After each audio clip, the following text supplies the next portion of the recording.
I want anybody who is going to watch this video to tell me one thing that has made you annoyed in this country that has not passed through parliament.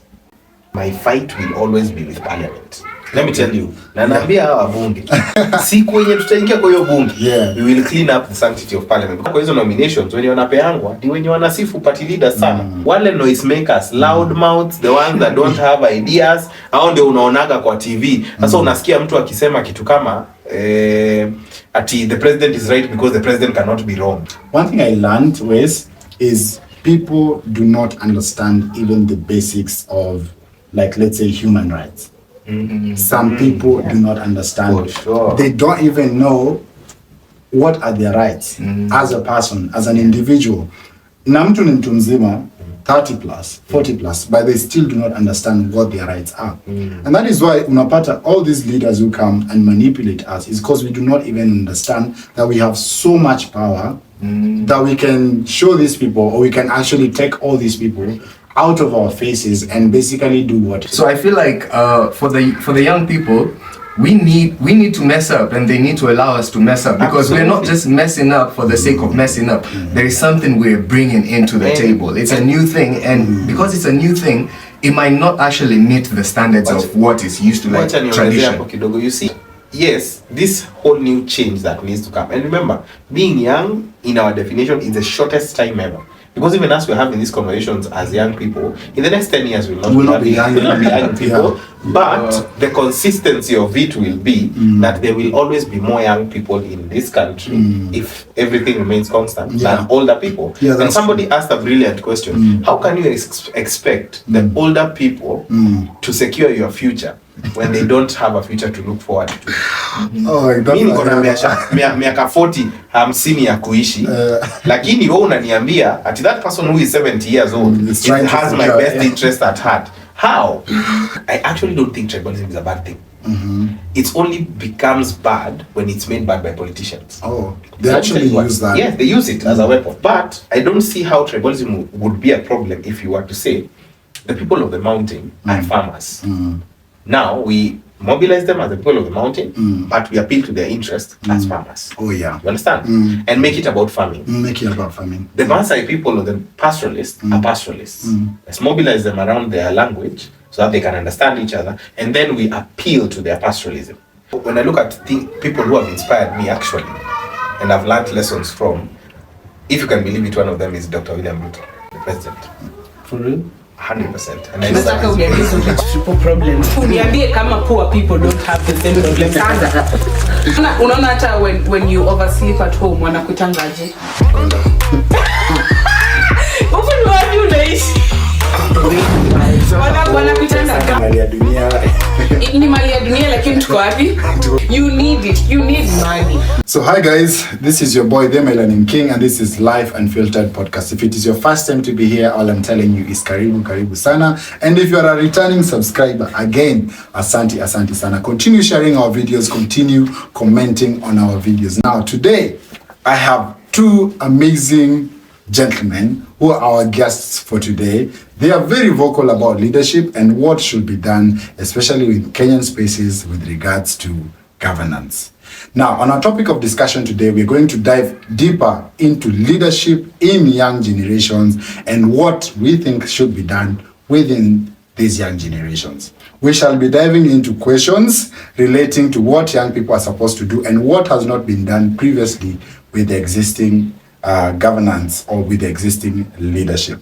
Now, without going into so much, I would love them to introduce themselves and tell us exactly what they do. And one of them is actually aspiring to be a governor. He goes by the name The Governor's Prayer. He will tell us more about that. So I will start with my right. Sansana, first of all, thank you for having me. Mi naitwa Wes. Watu wananijua Wesley Jeff pale kwa TikTok. So I'm I'm a trained lawyer. And also Are you with us? Yeah? Are you with us? I am with us. I am with us. So yes, I'm a trained lawyer. Not yet an advocate, but a trained lawyer. I'm also a content creator pale kwa TikTok, which is where a lot of people quite know me from. And also on the other side, I'm a politician. Currently, I am the president of all youth leaders in Makofi political ya parties. president. Yeah, President Inakubwa. So, so I currently hold that position, and also I'm the national youth representative for a party called the Service Party of Kenya. Ah, nice. Party I leader didn't know about is, that. former agriculture minister, Mwangi Jonjori. Yeah. Yes. Oh, interesting. Yes. Quite an intro. Yes. So thank you for the space. My name is Derek Yadid. Those who know me, I go by the name Lord Yadid on my TikTok and also my social media accounts. I'm a filmmaker, a photographer, based on fashion mainly, yeah? Yeah. Yeah, that's just all for now. Okay. Interesting. Thank you so much, guys. Karibuni sana.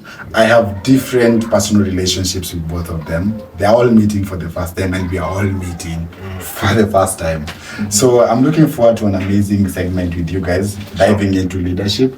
Tumekuwa tukiona the way things have been going in this country, and kitambo ndo tulikuwa tunasema leadership or politics does not affect me until you grow up and realize that I'm actually affected greatly and adversely affected by politics. So I want us to dive into that and how we do it in this show, how we're going to do it in this show. There are a series of questions here that we are going to pick and tunaanzanga na guest. So I think I will start, since you started introductions, we're going to start from the left. So you pick one, you read it out loud, and then we talk about what is in that question. Remember, I also have no idea about what is that. So we are all hearing it for the first time. we are all hearing it for the first time. So you give us what you think, and like I said, there are questions revolving around leadership, young people, and governance.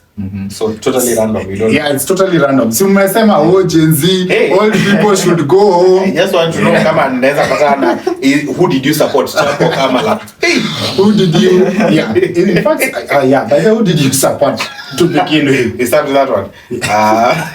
I am Kamala Harris, I Trump. am a Trump supporter for sure. You have a reason? Of course, I have a reason. Because don't one- tell me it's because Kamala would have supported Ruto to again. No, for me, I analyze situations on the independent basis. Ah, okay. So one, I felt like the Democratic Party there did not choose the best candidate. I don't think she was the best candidate for that. And this has nothing to do with what I'm seeing now as a conversation that she lost because she's a woman. She's a woman, or she's a woman of color. Yeah. I disagree with that because that was the basis of which they sold her to the people. Yeah. They sold her as a candidate who would represent a diversified audience, but all across board, there was a rejection of that, and I felt like the Democratic Party could have done a more competitive primary. Alafu wapatie Kamala Harris if she was the one who was deserving, but now she was the senior most in the Democrat Party, and also the fact that she also could not really answer questions that people wanted to hear. Right now in America, vitu zilikuwa zinasumbua ni economy, the border security, and what is going to be done about, say, education and all other important stuff. Absolutely. And when Trump was being asked these questions, he had a more definitive answer. He was Short, very clear. articulate, Yes, so I supported Trump for that. Did you have a preferred candidate, or you decided mimi mambo ya America. Ibaki America? Because I saw there are people who are saying hapa Kenya, if we choose leaders, do they discuss those leaders as we? But one thing they forget is some of those countries affect us. Yeah, they do. absolutely. They affect us greatly. So recently, we saw Kasmuel Makaure join the ODM, Orange Democratic Movement. Yeah. I don't know how you guys feel about that. Being a young person who was part of the Gen Z movement. How do you feel about it? Because people are saying he's a sellout, and looking at somebody else like also Kibaso Morara, unajua watu already, the trust is gone. They're like, probably he will still behave the same way, or probably is already behaving the same way. So now, what next for these Gen Zs? Now that he got into that, Kasman Makaure got into Orange Democratic Movement, what do you think about all that move, first of all? I start on his stats. Any of you can start. Edit.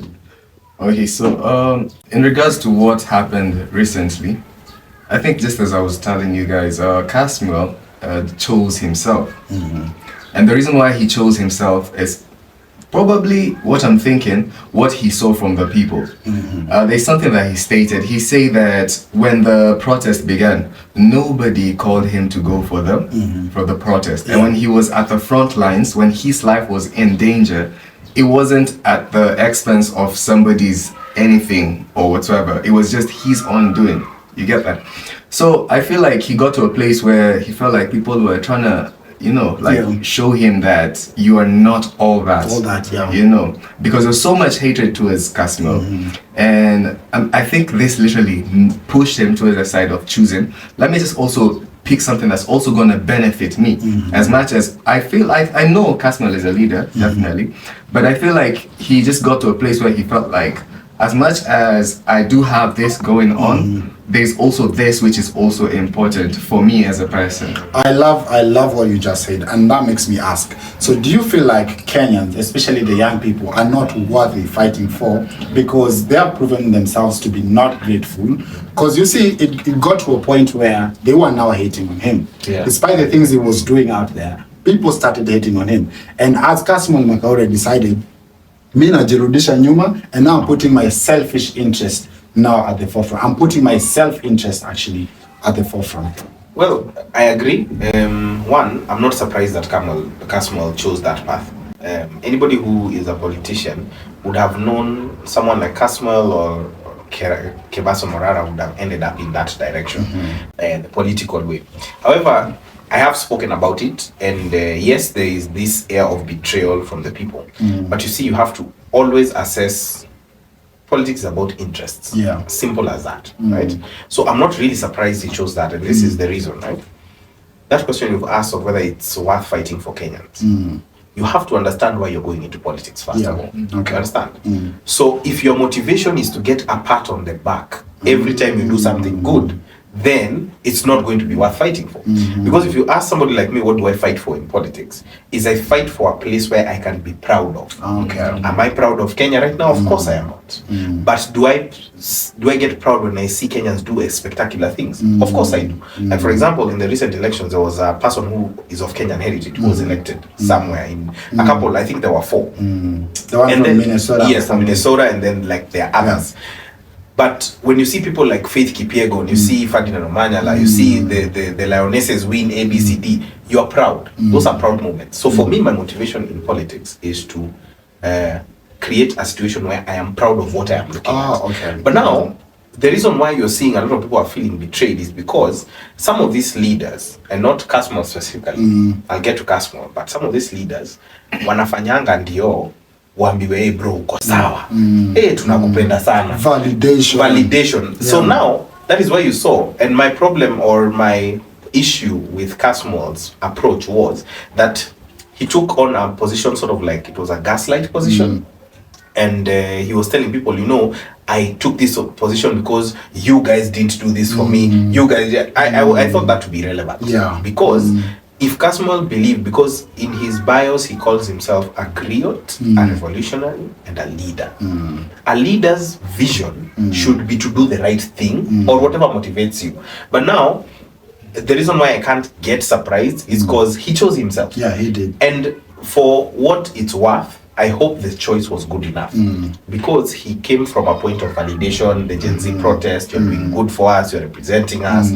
But when it came to the whole leaderless conversation, any person who called themselves a leader got beat down. Yeah. So it's just a question of what his motivations were. But for me as a politician, Casimo joining ODM did not surprise me. But I am sure he will learn a few lessons in ODM as he progresses. Just before we get into picking the questions, I wanted to ask you, so do you feel like Gen Z's moving as leaderless was something that would have led to something as opposed to them having a leader and doing what? Yeah, I actually think it would have. Now it's crazy how it's gonna make sense, or how it makes sense to me rather, because as we can see, we've always had leaders. We've always had people who were, on the face front, the front, like a face for the people, but it has never literally changed what's happening behind the scenes or on the ground. You get that? Yeah. But for once, we've seen a movement that was leaderless, that was tribeless, that was partyless, cause or literally like wreak havoc on a global scale. That's So true. that by itself, it tells us something, that there is also power in that concept in itself. It's just that maybe we need to look into it and know how to go about it. You know, maybe we don't understand because we're so much we're so full of that understanding or that mindset of where we need leaders. We need somebody to guide us. We need somebody to shepherd us. And it's, to me, it's more of like idolatry in a way, because we've been brought up in a system where we're taught idolatry more than self-dependence.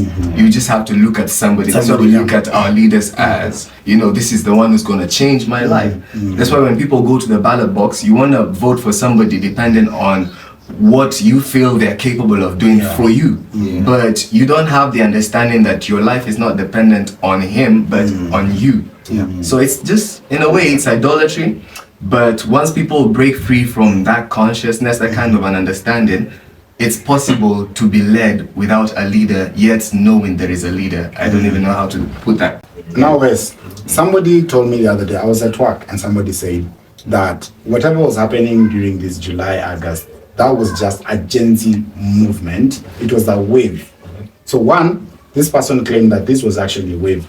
And then number two, that it was a wave that did not even have a direction. They lacked strategy. They didn't know what they really wanted. They were just on the streets because other people were on the street. They didn't even really understand. That makes me ask, do you feel like young people really understand what it means when talk about leadership or bad leadership, bad governance and governance? Well, there's different ways to look at it for starters, because I was in those protests, and I do agree that a lot of people came out on a collective basis, that my friends are all going, let's go.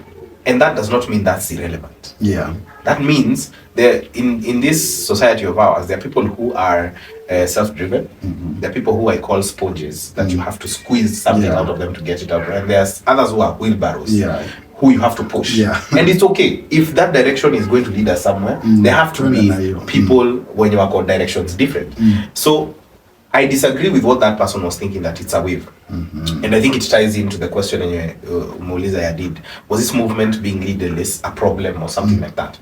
First of all, I think people did not understand the overall concept of the leaderless movement. Because I don't think Gen Zs ever rejected leaders. They just rejected the version of leadership that was available, which is what we've seen, where a movement is birthed by Melanin King. So the day Melanin King gets bought off, that movement dies, people are left hopeless. Now, what we saw was a rejection of that leadership, but what came up was an appreciation for representative leadership. That the movement has its core values. Saying that they didn't know where the Gen Zs were going is a lie. Because Gen Zs were very clear. You want accountability, transparency, and good governance. It's simple as that. You do not need to be a rocket scientist to know that. So, if Melanin King today you say you are a leader in the Gen Z movement, you have to have those three things. And that's why you saw the rise of people like Hanifa, at some point Boniface Mondi. You saw what happened to this guy on Twitter who was cancelled. What's his name? I think Osama Otelo. You saw what happened, because at first he was such a pillar in bringing them together. And then at some point people thought he sold out, so he no longer represented the values of that movement and was kicked out. Now, is that to say that we don't have leaders? Because as Yadid has rightly pointed out, it gave us a different breath of fresh air. Because for once, the government didn't know who to target, they didn't know who to pay off, and they ended up like scrambling fast so that they can respond to this thing. Because people are afraid if we have a leader, they'll just be offered. And this is my version as I conclude. At that point in time, personally, I was for the leaderless concept, because if we offered a good leader even as Wesley, and I kept on saying even as me, if you're offered up that way in a system that's rotten, what's going to happen is one way or the other, you are either going to be part of that system because you can't change it, or you're going to be just a disappointment in your role because there's nothing you can move. There's nothing. It's like taking a shower and jumping into mud. Why take the shower? Yeah. So I was like, yes, we are not talking about cabinet secretaries. Don't give us, because I hear much of the older generation say stuff like amukupewa CS nyindo mngepewa hizi CS. I'm like, how a CS hata hawa tunaona hawafanyi kitu. They've just become government choir masters. They're just saying what the government wants. So it's no different. So I think that person is wrong, and I can almost bet what age he was, but I don't want to say that. So as we conclude on that part of introduction, just before we dive into the question, I'm going to ask, do you feel like the goal was met with the Gen Z movement? Not quite, but goals are progressive. Okay, for sure. Goals are progressive. That one I agree. So nilisema wageni ndio wanaanzanga, so you lead us on the first question. So you randomly just choose one. Nikisema Eldoret mnasema Siri. Hatuna wakati. Yeah. So, what do you think about the idea of a youth quota in government or politics, or should young people be given more representation? You can read again. What do you think about the idea of a youth quota in government or politics? Should young people be given more representation? Interesting question. So you lead us first on Give what us an you think. opinion. That's interesting. That's very interesting. So, yeah, I do. My thoughts are, it's important to have fresh minds in places of leadership, simply because we need to move. Anything that's not moving, growth is really essential for humanity, per se. So any place that we are not moving, fresh minds bring about fresh ideas. And if we are stagnant on one thing and we're never going forward, we're always going about the same things, the same systems, we are bound to fail, we're bound to come across chaos, and all kinds of evil things will just come about by lack of progress. So I do agree, we need fresh minds. I think for me, I'm a young person, I totally get that. But a section of young people have also shown us that they actually don't know what they want. And it becomes a bit of a challenge when you bring them into the industry. Wherever you work, you want to bring them on board. First of all, these are people who only think about overnight success. They are people who don't believe in the process. So sometimes it's hard to bring them and just give them these positions and assume that they're coming in with fresh minds, fresh ideas, and they're going to propel this. They're going to fold this into its success. So I feel like at some point, if I'm to inculcate or bring in young people, they still need a representation. Somebody has to be there who has been there to show them that though we want young people around, but again, this is how things have been happening. This is how things have been going around. And therefore, if you're bringing in your ideas, it's okay, we accept, it's nice. But at the same time, you have to find a way on how you can blend between what is already existing to what you're bringing in on board. And that is where we have a challenge, because young people just want to come in with their fresh ideas and put them, zifanye kazi there and then, and we forget about what was already existing, which is impossible. Is it because people are afraid of what they don't know or what they're not familiar with? Do you think that we can just come up with something new and it actually works without having to tie ourselves to an old thing or an old concept? Without us having to literally borrowing anything and just coming up with our own idea, and it actually works? Because I feel like when we're borrowing from such leaders, let's say for example you're coming into a system and you're also learning, it's good to learn, it's mentorship is also important, but those people that are mentoring us, who mentored them? Is it a reflection of the Gen Z protests? What you're talking about? Because I think that is a classic reflection. Like it's the new thing that the old guard didn't understand. I think it's also part of it. So I think it's possible. And to answer that question, I am against the youth quota. Oh, okay. Let me tell you why. Because in this country, 73% of this country is youth. Yeah. So the quota system gives you the air of, I am doing you this favor. Like there's a lot of, personally in my own capacity, you participate in a lot of youth inclusion spaces. you find that, oh, we need more youth inclusion in this, you need more inclusion in that, and you're asking yourself, okay, so we need youth inclusion, but we are the majority. Yeah.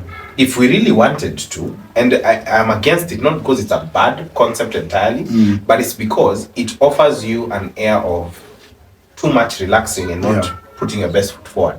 Because now you're going to say there's a nominated seat left for youth. It's a youth, so every party should give their nominated seat one to a youth.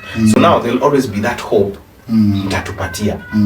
Why, when you can directly elect young people who have that? So for me, I think the quota system, it takes away the power that youth have. Oh, understand? Yeah. Because like you've rightly pointed out, we do have youth in spaces. We've seen what they're about. We've seen them be exactly the same as the people you're trying to fight or stand against. You understand? So what's the guarantee that even in this quota will be the best qualified youth there? Because hata kwa hizo nominations, when you're wanapeangwa, ni when you're wanasifu party leaders sana. Not because you've contributed much. Those guys are given desk jobs, or sometimes even forgotten, or sometimes even recommended or helped to get job in the private sector. That's true. But wale noise makers, loud mouths, the ones that don't have ideas, hao ndio unaonaga kwa TV. Sasa unasikia mtu akisema kitu kama ati the president is right because the president cannot be wrong. And you're wondering, okay, someone anikumbusha what Karen Nyamo usually says, a lot of the stupid things that she usually says. So I think on that, I feel like we're mostly like we're conditioned, like on what you're just talking about. I feel like we're conditioned into thinking that we are incapable. My personal opinion. Absolutely, I agree. And the image that has been put out there is mostly of people who have failed, maybe as youths who have failed. The reality is we have a huge number of old people who have failed. You get that? Not even equally, like they're terribly failed more. In fact, the younger generation, we don't even have enough platform to even acquire such kind of status as failures. You get that? So I feel like for the young people, we need to mess up, and they need to allow us to mess up, because we're not just messing up for the sake of messing up. There is something we're bringing into the table. It's a new thing, and because it's a new thing, it might not actually meet the standards of what is used to, like tradition. You see, when, for example, the reason why a quota is dangerous is because for you, Melanin King, if you are appointed today on a quota system as a youth, if you go and make a mistake that any bad person in that position would make, the consequences on you are much harder just because you are young. Yeah. So if you say something out of term, if you say something inappropriate, if you just make a mistake, people will say kwa sababu he is young. You understand? So I agree with the fact that yes, this whole new change that needs to come. And remember, being young in our definition is the shortest time ever. Because even as we're having these conversations as young people, in the next 10 years we'll not be young people. But the consistency of it will be that there will always be more young people in this country if everything remains constant than older people. And somebody asked a brilliant question. How can you expect the older people to secure your future when they don't have a future to look forward to? Mimi niko na miaka 40 50 ya kuishi, lakini wewe unaniambia at that person who is 70 years old has my best interest at heart. How? Then they're just trying to live the remaining part of their lives. It's impossible. Very impossible. Yes. Let us look at the second one. Okay, so this one says, can you tell us about a recent political event or issue that personally affected you and how it made you feel? See, this is the Gen Z. Can you tell us about a recent political event or issue that... Okay, I think there's so much that happens within our country. Because when you talk about it, you can even talk about Kindiki the other day was... Yeah, he was actually... what is it called? No, I wanted to say ordained. No, it's pastors who ordained. Appointed. He was appointed. He was not ordained. He was appointed as the DP. And how that whole process happened, actually at Akauli noticed people had stopped even talking about this because they realized it seems like all this was scripted. And there was some force behind it, pushing for it all the way to the end. Baka Sisi were like, let us step back. If you realize, I didn't even do much videos related to that. I also didn't. Yeah, because I just... Not because of anything. Yeah, me, I was just like, si yangu. Okay, ni yangu, but si yangu. Because it seems like somebody else is fueling this or is actually the one facilitating this whole process. So how did that affect me? I came to realize that when it comes to these political positions, when somebody sees you as an enemy, they'll first of all get rid of you first before you get rid of them. Because what happened previously, or what has happened actually currently, is the president realized that this was actually his enemy. And this was the enemy to the deputy president. So the two of them were enemies to each other. So it was a matter of, let me finish you first before you finish me. So what I'm learning from there is these people actually do not have our best interest at heart. It is all about them fighting for power, fighting to be the most powerful person within the community, within the society, and stuff like that. I guess I'll go next. Yeah. I think it's around the same thing, but Mimi, I'll just be honest, my fight will always be with parliament. Let me tell you, na naambia hawa bunge, siku yenye tutaingia kwa hiyo bunge, we will clean up the sanctity of parliament. Because let me tell you, the whole impeachment process taught us one thing.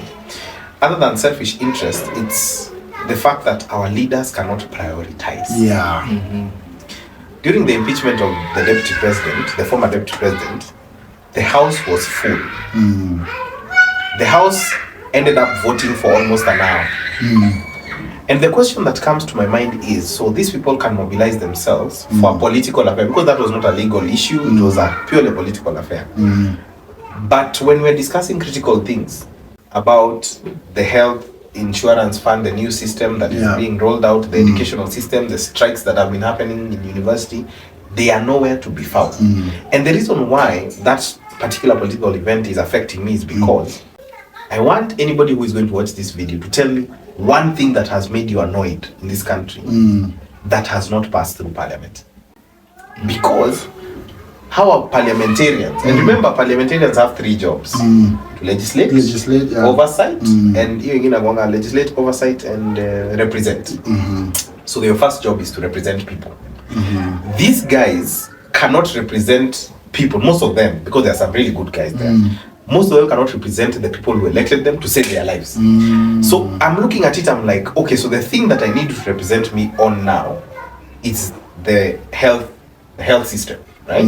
It's not working, or it has not been working as it's meant to. Take that to parliament, let it be an emergency. There is the whole thing about femicide. Where is the MP's voices on that? Why are we not seeing a full house on that? There is the whole thing about strikes and university funding model. Most of us have passed through university. You know someone who's in university. You know how disenfranchising that can be. Lakini wabunge, wao ikifika ni historia siasa, ndo wako. So that has taught me that we can clean up our system, not even by fixing the presidency. Forget the presidency. The presidency is just a beneficiary of a bad parliamentary system and a corrupt judiciary. If you can fix parliament, hizo vitu zingine zote zinalainika. Because we've talked about maybe the local space, in regards to politics, this is one thing I was thinking about. This whole issue about Kamala Harris and Trump. So there's something that Kamala said. She was going to legalize recreational cannabis. She's going to legalize it if she becomes the president. So my question was this: if they want to legalize, or she wanted rather like to have that bill passed, why is it still illegal? If there is a possibility that if I become president, we can legalize this substance, for whatever purpose it is going to be used for, why is it illegal? Because you just did not take the seat. So that makes me understand that most of the times what we're actually dealing with is just people who have their own preferences.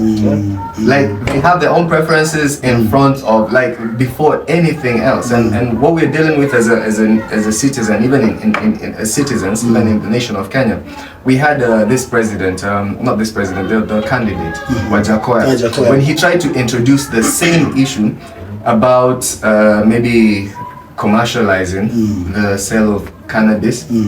There was this huge roar and all of that, and people were saying no, this and this and that, But my question is, there's the politicians that were in the same space, and even the politicians right now, the MPs, people in the parliament that are leaders right now. Most of them have studied abroad and they're in all of these other countries and doing what they're doing, and they come back here. having this exposure, they know what's going on out there, and they know what other countries are doing to make money. So we have Wajakoya coming into the picture and introducing to us a certain way of maybe us generating revenue as a country. But then tunapata many people are looking at it as, okay, this is a bad thing, whatever. It's not even about just people smoking weed, because regardless, people will smoke weed, whether we like it or not. So it's not even just about smoking weed.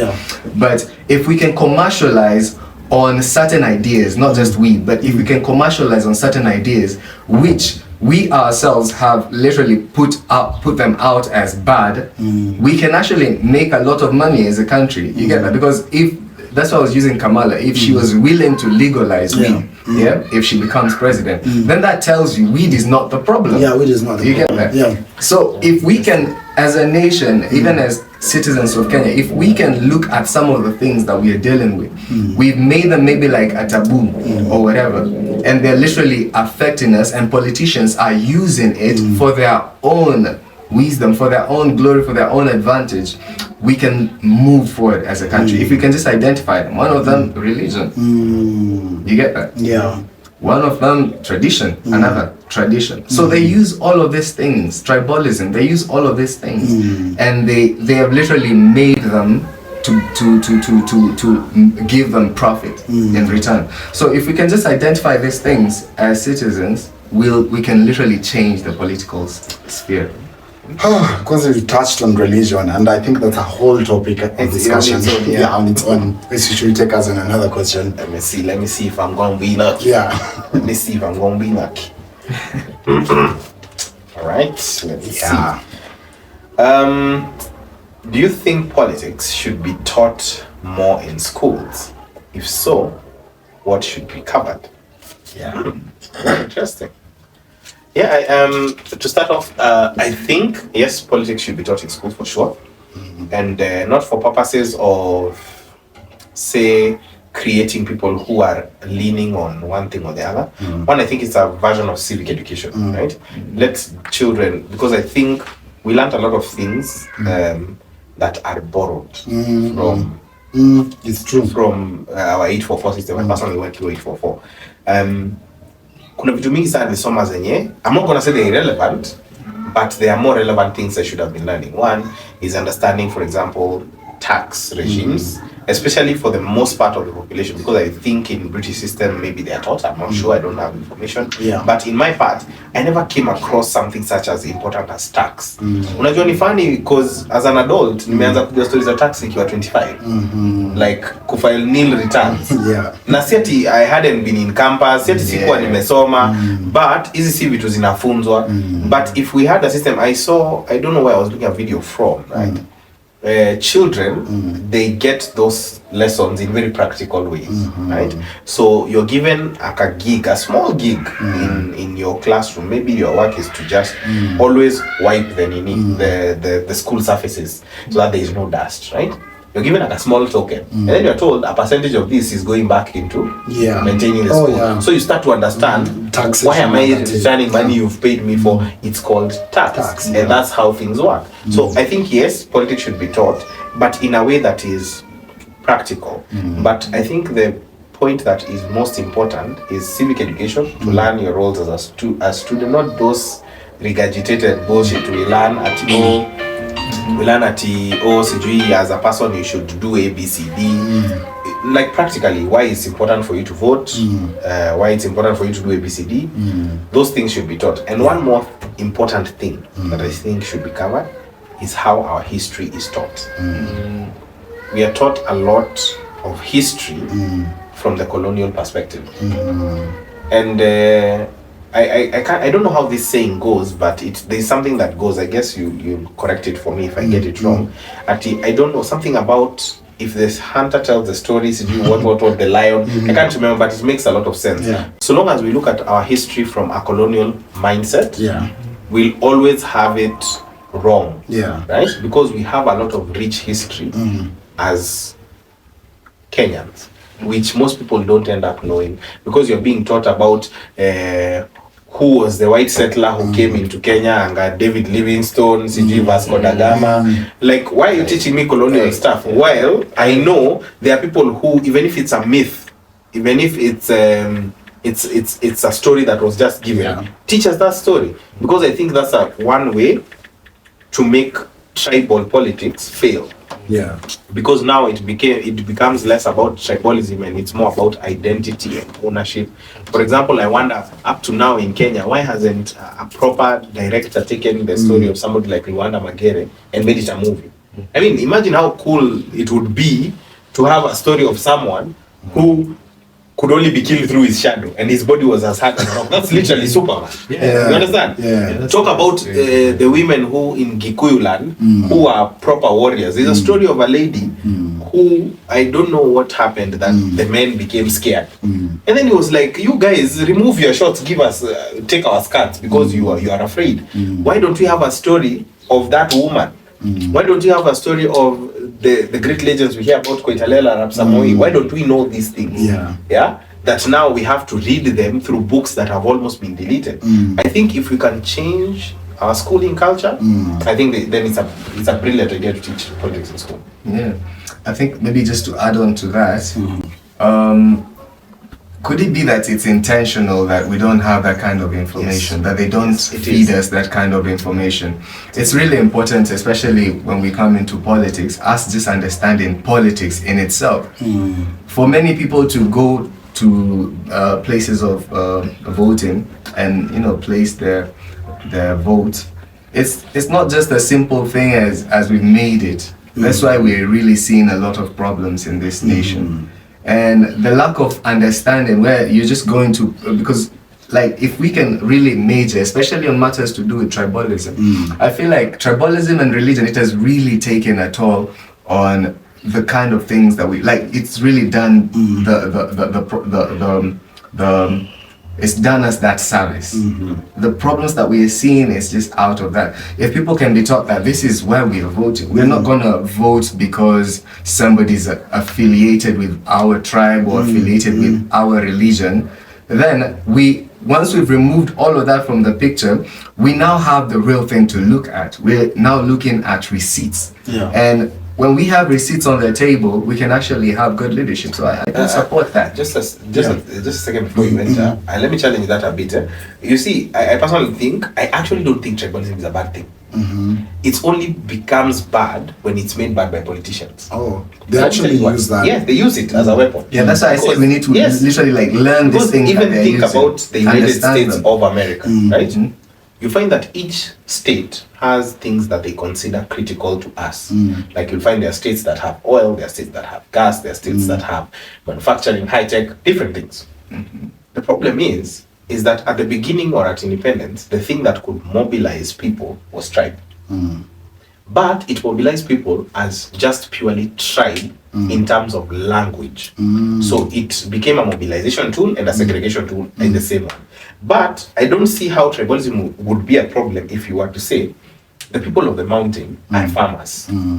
Now we mobilize them as the people of the mountain, but we appeal to their interest as farmers. Oh yeah. You understand? And make it about farming. Make it about farming. The Maasai people or the pastoralists are pastoralists. Let's mobilize them around their language so that they can understand each other, and then we appeal to their pastoralism. You look at those different things, you would find that now how maybe counties would have been drawn up or how counties would have made their own money is that if you want to go do business of pastoralism, you're going to Samburu. Understand? So is that can we say it's more of like appreciating different cultures rather than saying it's a tribalism? Because tribalism in itself, what it stands for, what it means, the connotation it has is negative. Because appreciating each other and understanding the strengths of each other and our weaknesses, it's good to help us live as just a good community. Well, for me, first of all, I think I still agree that we need to get taught, or we need to learn about politics tukiwa tu wadogo, still at primary level, high school, whichever level, but we have to get taught about these things. Because one thing I learned is people do not understand even the basics of, like, let's say, human rights. Some people do not understand. For sure. They don't even know what are their rights as a person, as an individual. Na mtu ni mtu mzima, 30 plus, 40 plus, but they still do not understand what their rights are. And that is why unapata all these leaders who come and manipulate us is because we do not even understand that we have so much power that we can show these people, or we can actually take all these people out of our faces and basically do what is right. So this civic education has to be done and has to be taken all the way down to your level, Chini. Because what happens is you grow up and you realize that you need to teach yourself these things. Yeah. And some of us are so oblivious and very ignorant to think that this is not something that concerns Doesn't concern. Ainihusu, anything to do with politics, leadership, when in the real sense, this thing actually affects all of us, including katoto kadogo. Yeah. Kenye kamezaliwa. Because take for example, right now, currently, the current leadership came in and got rid of the Linda Mama that was already existing previously. You know, you as a man, you would say, me ni mwanamume, Linda Mama does not affect me. But what happens when you get married and then your wife is pregnant and wants to have a child or something like that? But you know, if people would have understood this, or if people understood this from a very young age, then when it comes to even choosing leaders, you will not choose based off tribal lines. Like you're talking about tribalism, we will not choose based of tribal lines, we will not choose based of religion, or basically just other selfish interests that you think this person is selling to you. And somebody the other day was telling me, the thing that these politicians do is they know we lack information, we do not have the knowledge, we do not understand, they know we don't understand. And therefore, this is what they usually do. You probably have a sick parent. They will not show up. Even that Sonko guy that people think is very nice, you have a sick parent, ni mgonjwa, he will not show up. He will wait until amebakisha kama siku mbili hivi akufe, and then this guy will come. So when this guy comes, he's going to pay. And then there will be cameras all over. He will pay. And after he pays, mama yako ahudumiwe or your relative ahudumiwe. Si ataamka, let's say ataamka, tuseme hajakufa amke. Akiamka, the minute your parent will wake up, rise. Ni Sonko, and no one will convince you otherwise. For sure. Mtu akijaribu kuongea vibaya kumuhusu, you'll be like, just shut your mouth. You don't know what this man has done to save my mom. When in the real sense, this should not have happened in the first place. These leaders ought to have put up better structures, better facilities when it comes to handling situations like the one your mother was in. So they create a problem and let you face it and then come last minute and act like God. But I feel like if we are given this information from the word go, that you deserve to have better clinics, you deserve to have better healthcare services, then we would rise up knowing that this is what we need. Exactly. I don't know who was telling me, I don't know what I was listening to, but this person was saying he changed his mindset about taxes and services when he went to study abroad, and his roommate, right, was also a foreign student. So there are two foreign students from two different countries. So this guy gets an allocation by government, right? So he's consistently put there by government, whether it's sponsorship or it was whatever it was, right? Anapewa dona gava. Alafu siku moja akaingia kwa nyumba yake akapata roommate wake akifanya mahesabu, akamuuliza ni nini bro? Akamwambia no, I'm just filing my yearly tax returns. Like he's abroad. Remember, he's abroad. But he's filing his taxes to send back home to the government that has been keeping him here. So at hiyo kitu akamuuliza why he has to do it. Akasema, but me, I'm here courtesy of the government. And so upon probing more, I realized this person is not even feeling pain paying taxes because when he goes home, there is services he needs. Schooling is free.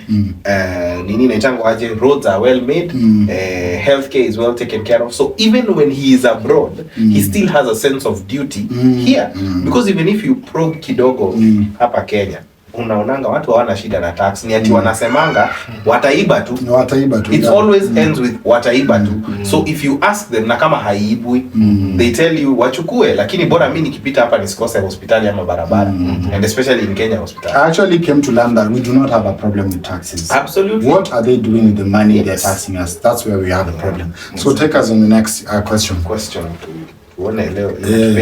Yeah, because tumemaliza tatu and we're already like at 15 minutes. right, let's go. Yeah. Social media has changed the political landscape. How do you think it's shaping the way young people engage with politics? Interesting. Yeah. Very nice. Okay. You're on Yeah. social media. Good thing is you're on social media. And you We talk all about are, I politics. think. We all are on social media. Yeah, I feel like it's a social media has really played a huge role in Yeah. regards to just giving people awareness on what politics is all about and what we're dealing with in regards to our politicians. And many people have come to that light, to that understanding that we actually need to engage more, we actually need to participate in what's happening in the country as young people, regardless of your age or whatever. Just participate, be concerned, pay attention, because a lot of things are literally happening just under the radar. We're just seeing it happening and we're not doing anything about it. So the awareness that social media has brought in regards to politics to the nation of Kenya, really important. And we as creatives, we have a huge role. We have a really huge role to play. Actually, we are like the source right now. It's really important for creatives to understand that. That's why I feel like social media came at the right time. The awareness that we have towards social media, just the internet as a whole, it came at a really important time. That's why we have people like all of us, we all have our different jobs that we do. But we're very vocal when it comes to the social media space, and we're able to share information that's gonna help us, and we're also to help one of us, and also we receive information that's gonna help us as well. So it's really important. So what I wanted to say about that is social media has proven to be very powerful than mainstream media. Because if you look at how things used to happen in the past, I feel like most of the mainstream media used to be controlled by the government on what they're supposed to do and what are they supposed to display and say. Now here is social media showing us that, you know what, this is what is happening unfiltered. Because when you look at things like what Morara Kibaso has done and displayed to the public, most of it started from social media. Him showing us the stale hizo project hazifanyiki, haziendelei, they were started, they were launched. Niliona hadi kuna shule ilikuwa launch Omeka Gate, and there's nothing, absolutely nothing. It's because of the power of social media. Because trust me, if he was to display all this on mainstream media, nothing like that would have aired. Wangesema hii itolewe kabisa. The president would have just called directly and asked the stations to take down all what they're trying to put out there. So social media, I feel like, has impacted a lot in terms of, because even previously, the fact that people did not have this information acted so oblivious to understand what really happens on the ground. And then social media came in, so it displays everything that actually is happening on the ground. And that is why I feel like anytime that they're talking about things like putting down TikTok, sijui kuwafunge TikTok, I'm like, you guys, you don't know how impactful this thing can be to certain people if you decide to, how negatively you can impact certain people if you decide to close it down. Because some of us are really getting informed and the awareness that we need from such social media spaces. Okay, fair enough. I was watching Martha Karua this morning, saying that she did not imagine that a movement could be born and bred and executed on social media. Yeah. So that in itself speaks to the impact that social media has. Yeah. And during the protests, Melanie, you remember what we've gone through. Yeah. You remember the threats, you remember the awkward messaging, you remember how we used to stay away from the government reader and all that. Yeah.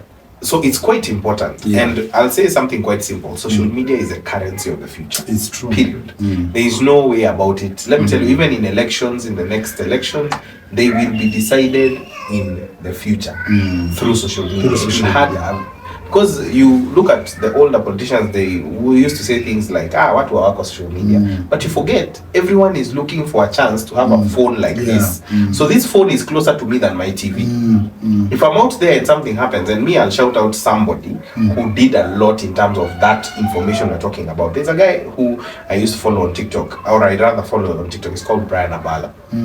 During the Kware murders, or rather the Kware bodies that were being discovered, let me not call them murders, right? The Kware bodies, when they were being discovered, this guy used to go, and he had started during the protest. He was streaming live in the middle of the protest. There was a time even the person he was next to got shot with a rubber bullet, both sides. So he built his authority even in terms of trusting me. I won't talk about anybody else. I had trust in him that what I see is unfiltered. So when the Kware situation came up, he used to wake up and go to Kware every day, and you would see wamevuta moja pale, kuna ingine wanaambiwa vute hapa. So the impact of social media is really high. And to remind you, the old establishment does not want that, because information now is closer to you. The more closer to you it is, the more you realize, okay, so it is me who controls this, or it is me who can control this. They've always removed that can possibility and left it like wacha nikuambie venye iko, wacha nikupange. But now the fact that hauwezi pangwa, or rather like kuna alternative opinions. That's what I was telling you during the protest, right? People who are speaking out more were the ones who are being arrested. Watu wenye walikuwa wanatukana serikali directly hawakuwa wanashikwa. Yeah, that's true. But wewe mwenye unapeana civic education, wewe ndio unashikwa, because you are a bigger threat to them than mwenye anatusi hata president. Because mimi nikitusi president, mnajua I hate him. All you have to do is let me ban myself out. But if I tell you the constitution says this and this and this, the president's powers are up to here, this should not happen. Mtu ako like, ala, kupe, tomorrow when the MP comes, ako like, but si tunajua hivi tulisikia kwa social media, hivi ndio inafaa kuwa. It starts to challenge the system and the status quo. So I think social media very important, and it's the currency of the future for sure. Okay, unless you want to add something. No, but Okay, so who is a political figure or activist that inspires you and why? That's an interesting one, because I don't know if I really have. I think when I was growing up, I had one, and this one I had, it's because family supported them. And that's another discussion, because most of us, we support some people that we support in government. It's because families that we came from supported them. Like I grew up from a family where it's Raila Odinga and it's Raila Odinga. And it's not that we are Luos, because we are not. It's just that that's who was their preferred candidate, and that's who they would go for. And I therefore was affiliated to the decision they had made. So currently, being the person who is aware and informed, and now an activist, because I consider myself one. I don't think I really have someone I can look up to at the moment, because all of them have proven not to be trustworthy. I feel like we need a whole turnover of the leaders we have, just to get another different perception I have about the existing ones. I'm still thinking. I know. And if you really are still thinking, then it means no one. Because if they were there, they would be at your fingertips. It's because and this is something that I also believe in, right? Life does not exist on a linear scale. It's much like friendships. There's a friend you need for hype, there's a friend you need for business, same thing. So when I look at people who have inspired me actually, and I've learned lessons from, if you can believe it, one of them is Dr. William Ruto, the president. For real? 100%. And I know that is very controversial. But let me tell you, I'm even shocked. Let me quantify. Because you know what people don't understand is that not only did I vote for William Ruto, I campaigned for him. Okay. Yes, I was on that side, Kenya Kwanza side.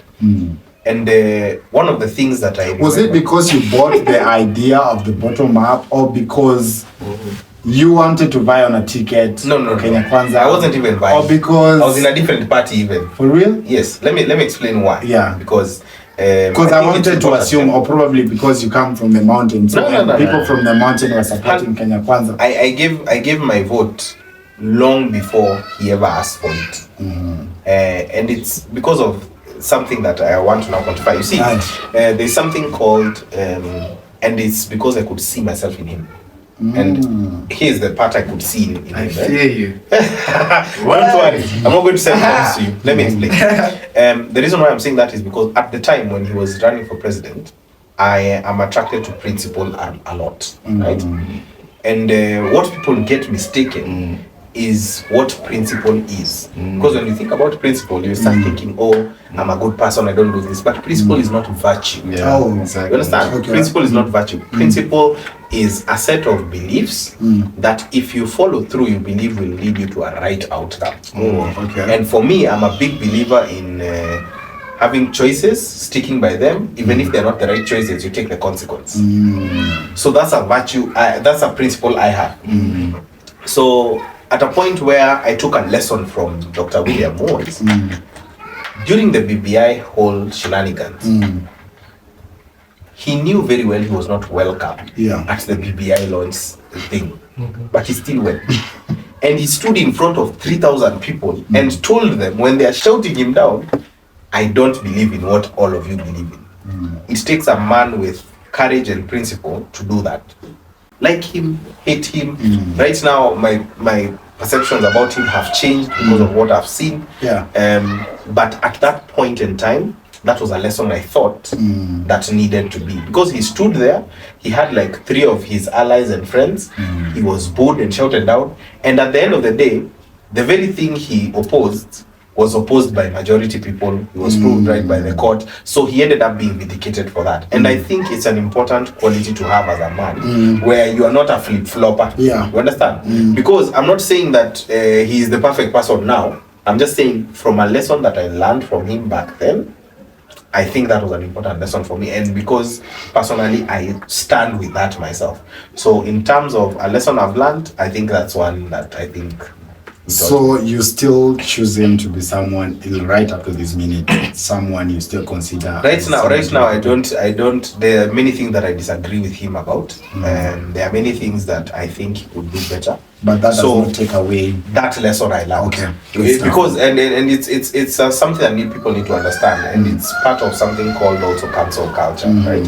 If for example you, Melanin King, are doing content about financial literacy, right, but you are an atheist and I am Catholic. So why would I refuse to listen to you because I've learned that you are atheist? Absolutely. I just need to pick what I need to pick from you in terms of financial literacy. And I think it's something that, it's a video I will do later on TikTok about understanding that people are not wholes. People are parts that make up a whole. So you pick the part and leave the rest out. If you have to speak, that's why I'm saying, that's why I even said, even when it comes to other things, if I see something wrong in a person, I will speak about it. If I see something right, I will speak about it. So that's a lesson I picked from him, and I think it's something that I learned even in my own convictions in terms of taking a stand. Political idol. I don't have one actually. None. Zero. Absolutely zero. None of the mines have literally intrigued me for real. It's sad. You know, the reason I'm saying it's sad, it's because there's an organization I also work with, and the director is actually exiting. And when he was asked, not even him, I work there, I don't really work, I'm actually part of the board of directors that governs the whole, you know how the board works for NGOs. So when we were asked, do we find or do we see somebody fit to take over the position of the director? And all of us as the board, we said no. It came from a point of, we did not even bring up people who can be able to fit in these spaces or in these positions. Therefore, we failed as leaders to this organization. So why I'm basically saying that is because if we do not have someone to look up to now, it means that those who already exist did not mold us to aspire to be who they really are. And it's really quite sad. So we're moving to the next one. Is it me or it's you? It's me. I thought it was going the other side. Quickly, let me see. If you could change one thing about the political system in your country, what would it be? Thank you. I think you have given me a platform. This was the right question for you. Thank God. Because maybe, let me tell you, that one was just chosen for me. That's what I'm saying. This was the right question for you. Umeamua nipeane manifesto yangu. I think the first thing I would do is that really take a deep dive into the education system. Very important. That question we answered previously about how politics should be taught. I think our society creates robots rather than problem solvers. I've seen even employers complain. I've been somewhere in spaces where employers say the graduates that you get someone that is so fine cut when it comes to books, got an A, but when they come to actual problem solving skills, they don't have Zero. And I think CBC is trying to cure that, but there is a lot that needs to be done in between, because we should have an education system that frees the mind. I have this perception about Kenya that we are such a resilient country in terms of economy. Like, we get beat down, we wake up. We go through COVID, we wake up. Like, it's only now that people are really, really complaining. So one thing I would change is how I would do an overhaul on the education system. Even now, one thing that I'm passionate about is health. In March 2023 or 2024, I can't remember. The president has just formed the Educational Working Committee on education reforms. So nilifuatana now, and finally I got a chance to present what I thought were the yields. One, I think government has taken a very hands-off approach when it comes to the whole issue of employment. Oh wow. You think about even the housing project. Housing project inasemekananga inapeanga vijana job, but hao ni vijana wa mkono, right? Yeah. Like, it thinks about the people who are skilled to no skill. So what does that do to the 15,000 graduates that get churned out from universities every day, every year rather? So unaona housing as a project ina solve problems kidogo, hai solve zote. And the reason why that is important to bring up, because nilikuwa nasema government inakupatianga loan na inaondokea. How help had been structured previously is it gives you a loan, and then you are required to pay it 1 year after you're done with school. Whether or not you have employment, whether you have income, that is what the law is. And I think after that 1 year, it starts accruing penalties. But you look at countries like Ghana, right? Ghana, they have a system where you only start paying when you get gainful employment. So what does that do to the government? The government has to chip in and make sure you are getting gainful employment. Pesa yao haipatikani, itapotea. So in that sense, unaona, if government had a hands-on approach, then they would do much more in terms of employment. Because now, if I'm a lawyer and they open a manufacturing plant, there will obviously be need for legal frameworks. I'll get an internship, I'll get a job there, so I can pay them their debt. In other countries, even in fact, they make sure that not only do you get gainful employment, you have to reach to a certain salary scale before you start repaying it. Ndio prevent, say tunalipa loan, and you're at the point where you're paying the loan, you're dragging the poverty line below. Cause sasa ukikatwa kwa 34,000, ukikatwa 5,000 na help, uko na rent, uko na nini, so unapata uko red na ndo umeanza kulipa. So wewe una contribute to how poor we are as a country.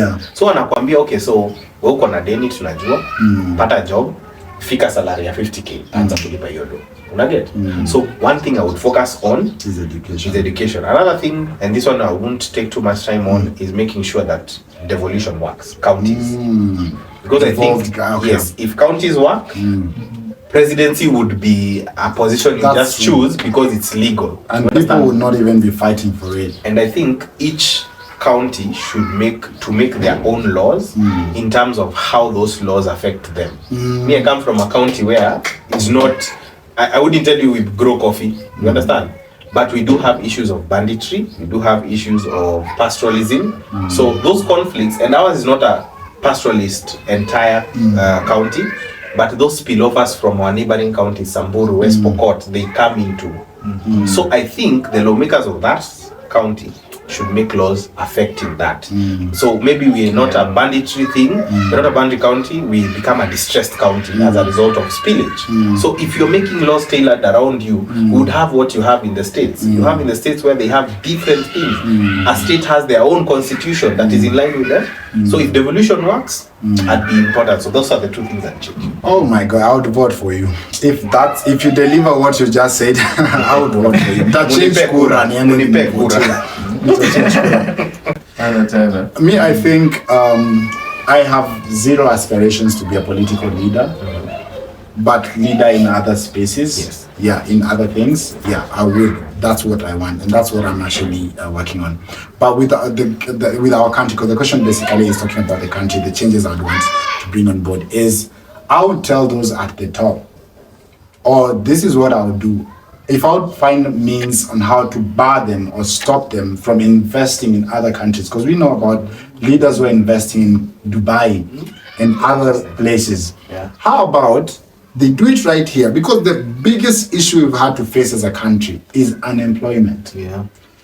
If we are to cap this problem, then what does that mean? We have to bring in more industries in Kenya. We have to create this employment. Wakileta zile investment wamepeleka huko nje. Now, how about we create industries or whatever that took them to those other places? How about they do it right here in this country? We are going to actually have more employment opportunities. How about we focus on things that CC took a stronghold nazo? For example, agriculture. You know one thing, our president talks about agriculture a lot, but you actually know we do nothing About it. We focus on bullshit. I agree. Yeah, we focus on bullshit. If we focus on agriculture, and kama amesema kazi kwa vijana, because I believe that's real estate, because them construction is real estate. Real estate. Wacha kupatia watu kazi za chini, za watu wa mkono hii ya chini kabisa. If you've decided to give people work, give them the jobs. Not that the Chinese are the engineers of the site, and then our people ndio watu wa mkono. No. If you've decided to empower the people within your country by giving them these opportunities, then give them fully. Yeah. Another thing I'm impressed about is the education that you mentioned. And part of the things I would really want this country to focus on in terms of education is let people learn or get taught things they can practically do, like hands-on, the way you're saying. Like the CBC is more of practical as opposed to the theories, the math theories we did about the agrarian revolution and so on and so forth.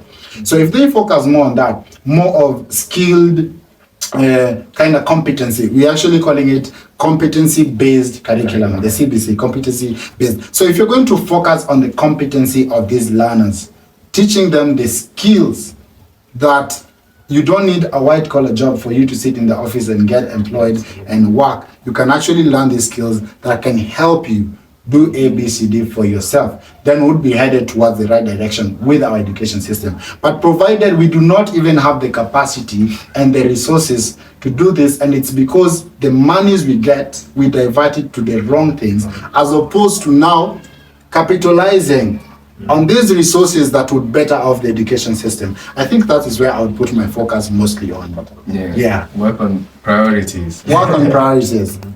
And I think I'll talk on a topic that's a bit controversial or maybe a bit weird. Yeah. One thing I would want to change is the religious space in the nation, but from a political point of view.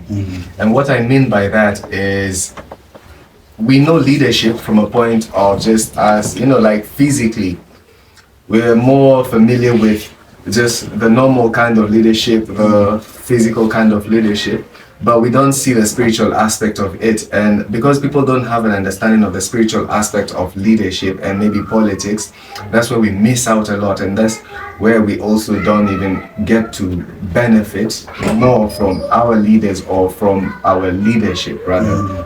And we can look at what recently happened, like for example, what happened with Ruto, yeah. When he became president, we had a really huge backing from the Christian community, putting him, or rather like advocating for him to become the president. And he became the president, And so many people were like, the church was really vocal about him becoming the president, but they're not vocal about him now leaving right now. Many people had to push them, even for the bishops. I saw what happened yesterday, the Catholic bishops, when they spoke, and people were like, things actually shifted, things actually moved. Sure. So we haven't yet understood the spiritual aspect of politics, and the reason why we don't have that kind of an understanding on spirituality is because our leaders also are not playing a huge role on that. They're not doing anything in regards to spirituality, and we've left spirituality to religion, but religion is just for the people and for politics. It's working for the government, not for the people. It's working for the profit of specific individuals who have their own goals and their own plans and everything, but it's not working for the people. So as if I was to enter into a political space, which I don't actually think I'm gonna ever enter into, but I will have a really huge say in regards to leadership, influence. That's one thing I'm going to work on, spirituality, because if we can be able to raise, life is more complex than just what we see, and we are so used to just the normal things, such that whenever anything that is actually normal, because spirituality is normal, but when we get introduced into spirituality, it's almost like the atmosphere shifts or things change, because we're not acquainted with that, and it's purpose. It's done on purpose. We're not acquainted with spirituality because they are taking advantage of our lack of understanding in regards to spiritual matters in order for them to put themselves in places of leadership or have spiritual influence or have any leadership influence and all of that. I have just one direct question for you. It's a yes or no question. Do you think what has happened since June, July is spiritual? Yeah, everything is spiritual. Yeah, that's how I'm like, we really need to go into that space. For example, I don't know like how usually people go about it, how people go about selecting leaders. We have the normal steps which people usually do. You go vote. Maybe somebody has come to you, a politician has come and made his request known to you, or maybe his demands, or maybe his manifesto or something of a sort. And then we go and we vote based off the manifesto that they have presented to us. But we can't see beyond the manifesto, and that's where the problem comes in. When people can't see beyond the face, they can't see beyond the bullshit, because any person can come and disguise themselves as somebody who has a plan to profit the people or to profit the nation. But if you can't see beyond that, then it means we're all gonna be deceived. That's why people voted for, or we rather vote for leaders, not just Ruto or any person.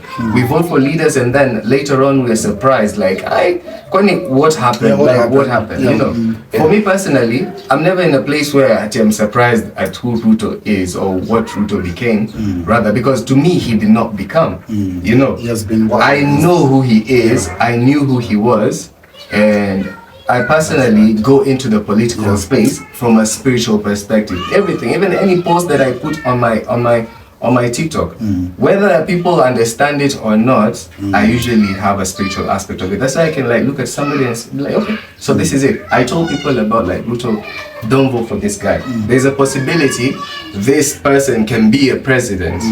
And there is this also person who can be a president, and there is also this other person.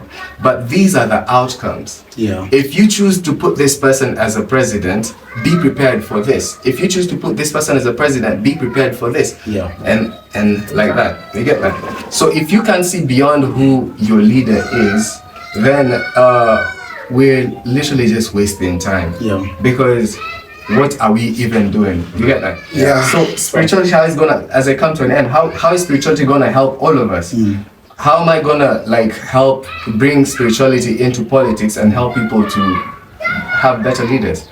That's where now, if we can raise our consciousness to that level where we can see things beyond the physical and spiritually, then we don't even have to waste time with the leaders, most of the leaders. You get that? Because if we claim leaders come from God, then what are we talking about if we can't consult that God? And if somebody comes to us and tells us that this is who God has said is the leader, if you for yourself do not have any understanding in regards to spirituality, you're just gonna follow, and that's how the church got deceived. You're just gonna follow. Anyways, they didn't get deceived, but anyways, they chose, and it's what they wanted, and that's what they got. It's a face that was sold to them, and they bought it. They couldn't see beyond that. They couldn't see that. So if we can see beyond that, that's where spirituality comes in. It helps us to see beyond the physical, and we can be able to analyze matters on a very, for example, let me just give this one example. Joseph, okay, I'll just use the Bible. I'm not religious, I'm not a Christian or anything, but I just love using the scriptures to help understand certain concepts. Joseph, when he became the prime minister of Egypt, he went there and he, from a dream, interpreted at his G there would be 7 years of drought and 7 years of abundance and harvest. And from that wisdom, he was able to tell people, this is how we're going to govern everything in regards to maybe our resources and all of this and all of that. They literally were able to survive a famine that caused a lot of people around them to perish. You get that? So this my point. If we can include spirituality into our leadership, we have an advantage. That was insightful. Okay, I wanted to say something, and I think we'll have a discussion around that some other time about spiritual awakening. I'm sure you've seen people do videos about that also online. Anyway, as we're talking about mental health, on 8th of December, tafadhali, if you know you're watching this video, you must show up for a mental health talk. It is an event purposely for men. We are coming, talking about issues related to men and what are basically some of the programs we're going to run with regards to men on 8th of December. It will be taking place at the Meridian Hotel. As you wind up, because you're winding up, I just want you to say one thing to the young people out there who are aspiring to be leaders or who have been looking at these leaders, now amewaangusha. Like kuangusha, I mean like basically they did not meet the expectations of these young people. What can you tell this young person out there? Na umwambie achukue kura. Umalizie achukue kura. One thing I need to say, I'll level with the young people outside there. Aspiring to leadership is not going to be easy. For most of the time when you're young, your voice is wanted, not needed. You're like a flower. You're like a flower decoration in the house. It's good to look at you, but it's not important if you're there. The house will not collapse if you're there. If you're not there, rather. So one, you have to be aware of that. So spaces are taken, not given. That's for sure. And two, you do not have to fit into the status quo. The status quo will change as we go by. So you be yourself. If there are people above you who have failed, remember what is motivating you to get into leadership. As I've said before, mine is to be proud of what I'm looking at. So that is not dependent on whether I'm being clapped for or whether I'm being appreciated or validated. I'll do the right thing at the right time. So that's my message to you now. Kumbuke 2027. Chukue kura. Very important. Very nice. So my message maybe to the young people, just believe in yourself. It's really important. I feel like many people don't actually get told that thing, that word in more, and we need to believe in ourselves. It's really important. If you cannot believe in yourself, it means you're living your life in the hand of another person. And that means that you can never be in charge of where the kind of life that is to come in the future, because you've left it in the hands of another person. But trust in yourself, regardless of what people think or what people say. Understand who you are, know what you are supposed to do, your purpose, and stick to it. That's literally what's going to get you to the end goal. The end goal is your peace, your satisfaction, your joy. Life is for the living. The only thing that you can do is just leave, man. And if you don't leave, man, it's crazy. So as you do that, it's going to help you to understand and to put the right kind of leaders into the places of leadership, because you already know what you want for yourself. It's no longer just something that you're doing out of a place of influence, bad influence, or maybe pressure, but it's a personal decision. So when the vote, man. 2027. And with that, a lot has been said. I just want to conclude there, and the only thing I would say as I say my goodbyes is just keep your joy regardless. Until next time, goodbye guys. Adios. Unaneni.